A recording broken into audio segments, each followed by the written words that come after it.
परंतु हमारे सामने इस प्रकार का माहौल बनाया गया ताकि हम अपनी संस्कृति को समझ ही ना पाए। तो हम एक जब राजा सिकंदर भारत पर आक्रमण करने के लिए आया तो सिकंदर का गुरु कौन था? क्या नाम था उसके गुरु का? सिकंदर का अरस्तु, क्या नाम था? सिकंदर का गुरु अरस्तु था या और कोई था? शायद मेरा माइंड डिस्टर्ब है। हम तो अरस्तु ने क्या कहा था, अगर आप भारत पर में जा रहे हो तो वहाँ से हमारे लिए एक गुरु लेते आना। क्या लेते आना? यानी देश विदेश के लोग यहाँ विद्या ग्रहण करने के लिए आते थे और अपने देश को ही सर्वोपरि माना जाता था। यहाँ हमारे देश के विद्वानों के चरणों में बैठकर लोग विद्या ग्रहण करने के लिए आते थे। संस्कृत का जो भंडार है वो भारत अपना ही देश रहा है, सनातन संस्कृति रही है। और ये जितने भी विदेशों में अच्छाई है वो केवल और केवल हमारे ही देश से गई हुई है। परंतु दुर्भाग्य ये हुआ,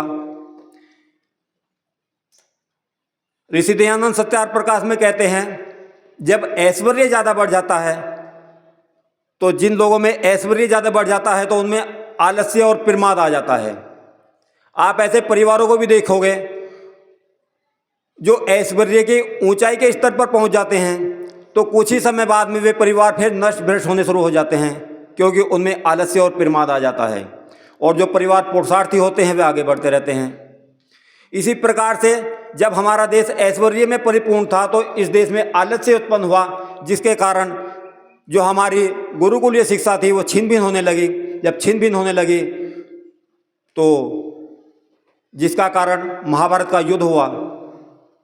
और महाभारत के युद्ध में इतना, ऋषि दयानंद कहते हैं, महाभारत के युद्ध ने हमारे देश को ऐसा धक्का दिया कि अपनी पूर्ण स्थिति में अभी तक नहीं आ पाया। पता नहीं कभी आ भी पाएगा या नहीं आ पाएगा। महाभारत का युद्ध जो था हमारी संस्कृति, सनातन और हमारे राष्ट्र के लिए बहुत ही घातक युद्ध हुआ।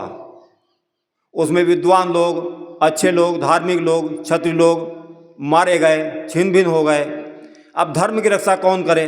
धर्म का प्रचार प्रसार कौन करे? विद्या का प्रचार प्रसार कौन करे? तब कुछ लोगों ने अपनी जीविका चलाने के लिए अपने तक विद्या इकट्ठी कर ली, रक्षित कर ली। कुछ लोगों ने अपने राज्य विस्तार के लिए जिसकी लाठी उसी की भैंस, यानी आपाधापी में लग गए। जब यहाँ इस प्रकार का माहौल हुआ तब यहाँ जो इस देश से विद्या ग्रहण करके या हमारा राष्ट्र पूरे विश्व को क्या देता था? एक संचालन देता था, संचालन करता था। उसी देश में अब जब यहाँ हमारी शिक्षा छिन भिन्न हुई, गुरुकुलीय पद्धति छिन भिन्न हुई तो क्या होने लगा? विदेशी लोग यहाँ आक्रमण करने लगे। और विदेशी लोग, एक दो विदेशी लोगों ने आक्रमण नहीं किया, अनेक लोगों ने यहाँ आक्रमण किया। कभी यहाँ डच आए, कभी यहाँ फ्रेंच आए, कभी यहाँ पुर्तगाली आए, कभी यहाँ तुर्क आए, कभी यहाँ यवन आए, कभी यहाँ मुस्लिम आए, कभी यहाँ ईसाई आए। आदि आदि आते रहे और इस देश को लूटते रहे। और इतना ही नहीं, फिर इस देश पर अधिकार भी कर लिया, इस देश पर शासन करने लगे। जब इस देश पर उन लोगों का शासन हुआ, जो हमारी गुरुकुल में शिक्षा होती थी अब कहाँ होने लगी थी?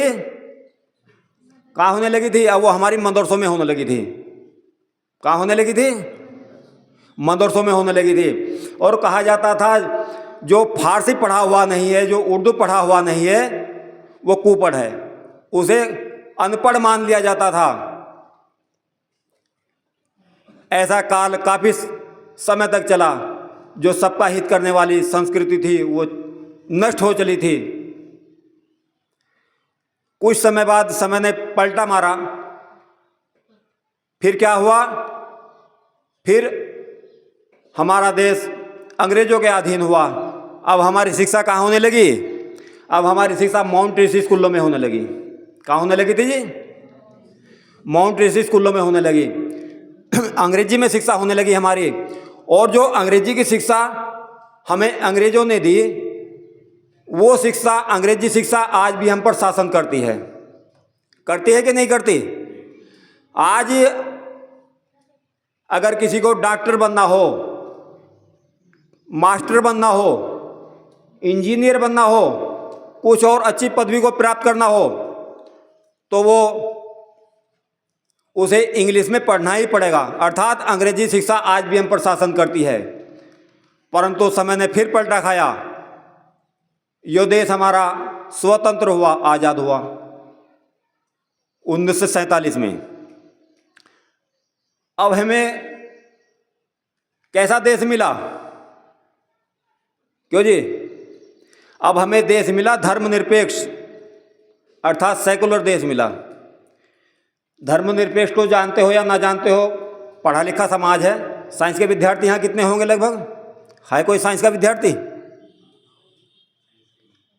अच्छा, बहुत बढ़िया।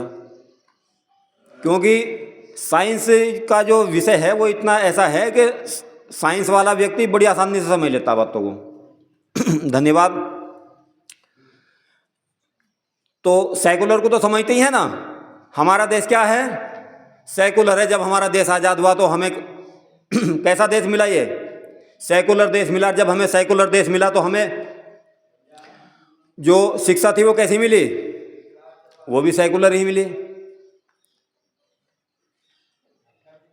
जो अब आज हम सेकुलर शिक्षा ग्रहण कर